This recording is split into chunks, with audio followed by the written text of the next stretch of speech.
Royal rush. Will tourists flock to Prince Harry and Meghan Markle's wedding? Many sectors of the British economy look set to profit from Prince Harry and Meghan Markle's wedding. From hotel managers to souvenir merchants, folks are rubbing their hands in expectation. The wedding is not until May 19th, but vendors in Windsor, where the couple will tie the knot, are already trying to clear out stock from the last royal wedding.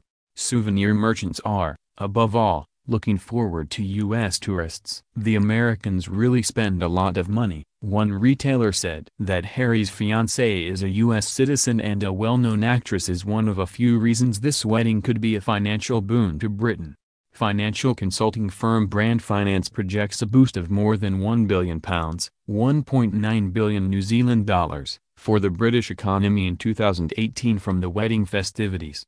A good £300 million is expected to come from tourism, while £300 million will be generated by media coverage, picture and television rights, and the overall publicity for Britain.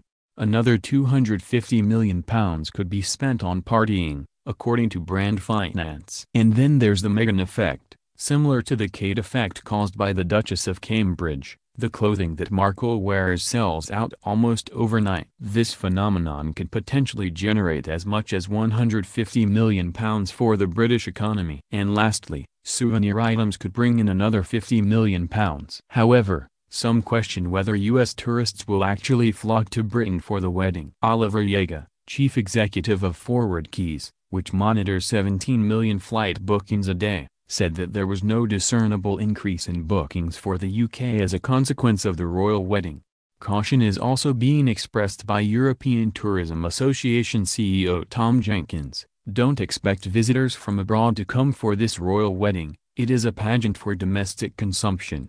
In the past, we have seen hotel prices rise around major royal events, but they soon come back to normality when hotels realize there is no additional demand. Still, souvenir merchants in Windsor remain cautiously optimistic. One of them is Malkit Singh Ojala, who runs a shop directly across the street from Windsor Castle. He expects increased demand in the week before and the week after the wedding, nothing more, nothing less. But even if the huge crush of tourists doesn't materialize on Harry and Meghan's wedding day, the tourism industry could not come up with a better marketing event if it tried. Hotels in Windsor were almost completely booked out soon after the wedding date was announced in December.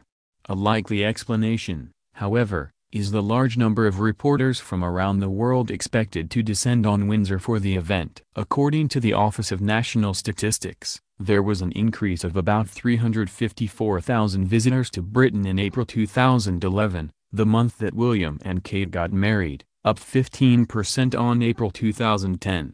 That was less than expected, yet when viewed over the span of the entire year, an overall positive effect was felt, with the number of holidaymakers in Britain up more than 7%. Whatever happens with the royal wedding, Britain is already chalking up record visitor numbers, not least because the pound has dropped in the wake of the Brexit vote.